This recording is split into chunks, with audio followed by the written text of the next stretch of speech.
Mercedes just did something in Australia that left Lewis Hamilton completely stunned. In the very first qualifying session of the 2026 Formula One season, the Mercedes engine suddenly looked almost 1 second faster than Ferrari. George Russell took pole position. Kimi Antonelli locked the entire front row for Mercedes, and the gap to Ferrari was brutal, more than 0.8 of a second. But here is the detail almost nobody noticed during the broadcast. The real advantage did not appear in the corners. It appeared when the Mercedes cars touched the throttle. Corner exit, the exact moment where engine power and hybrid energy decide the lap. And when Ferrari engineers compared the telemetry after qualifying, Lewis Hamilton reportedly saw something he did not expect from the Mercedes power unit. Something different, something new. Tonight we are breaking down the hidden clue inside the qualifying data, the reason Mercedes suddenly gained massive acceleration in Australia, and why several teams now believe the Mercedes engine may have unlocked a performance advantage that could define the entire 2026 season. And trust me, the most revealing detail appears at the end of the lap. So if you want to understand what really shocked Hamilton today in Melbourne, subscribe now, because this story is much bigger than one qualifying session. The Australian Grand Prix weekend did not begin with Mercedes' domination. In fact, the first hours in Melbourne told a completely different story. Ferrari looked incredibly strong. During the very first practice session, both Ferrari drivers immediately jumped to the top of the timing screens. Charles Leclerc finished the session in first place. Lewis Hamilton was right behind him in second. A Ferrari won too. And suddenly the entire paddock started paying attention, because this was not testing anymore. This was the first race weekend of the 2026 season. Real conditions, real performance, and the new SF26 looked fast. Very fast. Inside the Ferrari garage, there was quiet optimism, not exaggerated confidence, but a growing belief that this car had something special. The balance looked stable. The traction out of slow corners looked strong. And most importantly, both drivers seemed comfortable pushing the car closer to its limit. But even during that promising start, Lewis Hamilton said something that many people did not notice. He described the Ferrari as competitive, but also challenging. Now that word might sound harmless, but in Formula One, that description reveals a lot. A challenging car usually means the performance window is very narrow. When everything is perfect, the lap time is excellent. But if conditions change even slightly, the car becomes harder to extract performance from. And that detail would become important later, because Albert Park is a circuit that punishes instability. Fast direction changes, high-speed braking zones, corners that require absolute confidence on entry and exit.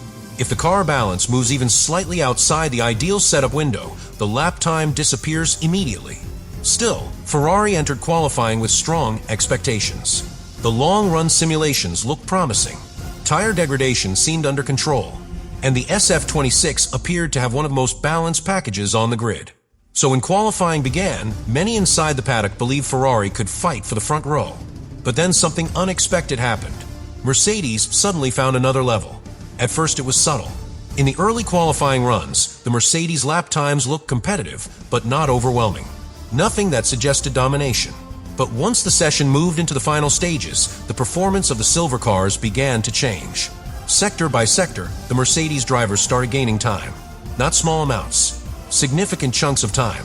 Engineers from several teams immediately began watching the sector data closely, because something unusual was happening. The Mercedes advantage was not spread evenly across the lap. It appeared in very specific sections of the circuit, especially when the drivers exited medium-speed corners and began accelerating. That is where the Mercedes cars suddenly looked different, more stable, more planted, almost effortless when the power came in. And by the time the final laps of qualifying arrived, the message was clear. George Russell delivered a stunning pole lap. Kimi Antonelli secured second place, a complete front row lockout for Mercedes. Meanwhile, Ferrari finished as the best team behind them. Charles Leclerc placed the SF26 in fourth position. Lewis Hamilton qualified seventh, only a fraction behind his teammate, and extremely close to the McLarens on pace. On paper, Ferrari was still very competitive, but the gap to pole position told a very different story. More than 0.8 separated Leclerc from Russell's lap. In modern Formula One, that kind of margin raises immediate questions, because differences that large rarely come from simple driver performance. They usually come from something deeper inside the car. And when Ferrari engineers began analyzing the telemetry data after qualifying, Lewis Hamilton noticed a detail that immediately caught his attention. A detail related to the way the Mercedes engine was delivering power. And once you see that pattern in the data, the entire qualifying story starts to look very different. So Ferrari engineers opened the telemetry after qualifying, and within minutes, one detail immediately stood out. The time Mercedes gained was not mainly in the corners, and it was not purely on the straights either. The biggest difference appeared in the moment between those two phases. Corner exit, the exact instant when the driver goes back to full throttle. When analysts compared the acceleration traces, the Mercedes curve looked unusual, smoother, more progressive, almost perfectly controlled. Normally in Formula One, when a driver applies full throttle out of a corner, the power delivery fluctuates slightly. Tiny corrections, small spikes. The hybrid system constantly adjusts energy deployment. That is completely normal, but the Mercedes data looked different. Instead of small fluctuations, the power delivery appeared almost perfectly linear, which means the engine and hybrid system were working together in an extremely stable way. That stability changes everything for the driver, because when the rear tires receive power in a smoother way, they keep their grip longer. That means less wheel spin, more traction, and most importantly, the driver can apply throttle earlier, just a fraction earlier. But in Formula One, that fraction multiplies across the entire lap. Earlier throttle means higher exit speed. Higher exit speed means more speed across the following straight. And once that cycle begins repeating through multiple corners, the lap time advantage grows quickly. This is exactly what the sector data in Melbourne began to show. Russell and Antonelli were not simply faster in one specific corner. They were accelerating earlier almost everywhere. And that advantage appeared strongest in medium speed corners, the type of corners where traction and hybrid deployment play a critical role. Now here is where Lewis Hamilton's reaction becomes even more interesting. Hamilton knows Mercedes engines better than almost anyone in sport. He spent more than a decade working with those power units. He understands their energy deployment strategies, their power delivery behavior, and the subtle characteristics drivers feel when the hybrid system releases electrical energy.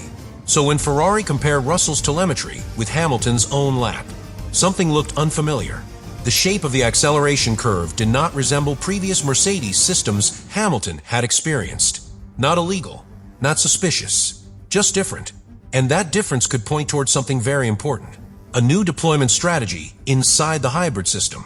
Because if Mercedes found a way to release electrical energy more smoothly during acceleration zones, they could generate both better traction and stronger top speed.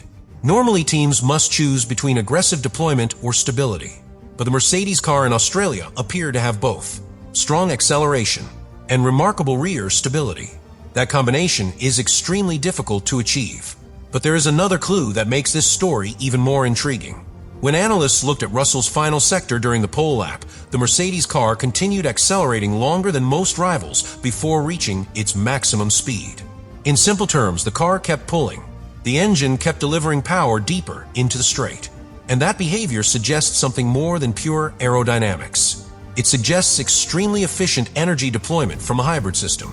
And if that theory is correct, the implications for the rest of the season could be enormous. Because engine efficiency is not something rivals can copy overnight. It takes months of development, months of testing, months of simulation, which means the performance advantage Mercedes showed in Australia might not disappear anytime soon. But there is one more detail that could make this battle even more dramatic. Because despite Mercedes dominating qualifying, Ferrari may still have a completely different weapon for the race. And strangely enough, that weapon might be the exact area where Mercedes looks strongest today. But here is where the story becomes even more interesting. Because despite the massive gap in qualifying, Ferrari might actually be hiding a different strength for the race. Something that did not fully appear during the single lap runs. And that strength is tire management. Throughout the practice sessions in Melbourne, the SF26 showed something very encouraging during long runs. The pace remained extremely consistent. Lap after lap, the Ferrari drivers were able to maintain stable times while other teams began to struggle with rear tire degradation. That detail matters a lot at Albert Park, because this circuit looks smooth on television, but for the tires, it is incredibly demanding. Multiple acceleration zones, frequent traction events, heavy braking, all of this slowly overheats the rear tires over a race distance. And when that happens, the lap time begins to collapse. But Ferrari's data from practice suggested something different. The SF26 appears to be very gentle on the tires. The balance remains stable even when the fuel load is high. And that stability gives drivers confidence to push deeper into each stint. Several analysts studying the long-run simulations noticed the same pattern. Ferrari was not necessarily the fastest car over one lap, but across extended runs, the pace looked extremely competitive, which opens the door to something very important on Sunday: strategy. Because if Ferrari can extend their tire life even slightly longer than Mercedes, the team suddenly gains strategic flexibility. They can attempt an undercut, they can extend a stint and attack with fresher tires later, or they can split strategies between both drivers. And that last option becomes especially interesting with two world-class drivers like Hamilton and Leclerc. Leclerc starts fourth on the grid, in a perfect position to attack the cars ahead if something happens during the opening laps. Meanwhile, Hamilton starts seventh, surrounded by McLaren and Red Bull rivals. From that position, Ferrari could use Hamilton as a strategic wildcard. He could extend his first stint longer than the cars around him. He could create pressure through alternative strategy, or he could benefit from safety car timing. And in modern Formula One, races are rarely decided purely by qualifying pace. Safety cars, virtual safety cars, traffic, tire degradation, all of these elements can transform the entire race within minutes. Which means the story that began with Mercedes' domination in qualifying may look completely different when the race actually begins. Because if Ferrari's tire advantage appears on Sunday, the team that looked unbeatable over one lap might suddenly face a very different challenge. And that is why many engineers inside the paddock are being very careful with their predictions tonight. Yes, Mercedes looked incredibly strong. Yes, the engine power advantage raised serious eyebrows. But the first race of a new season always hides surprises. And sometimes, the car that looks unbeatable on Saturday is not the car that wins on Sunday.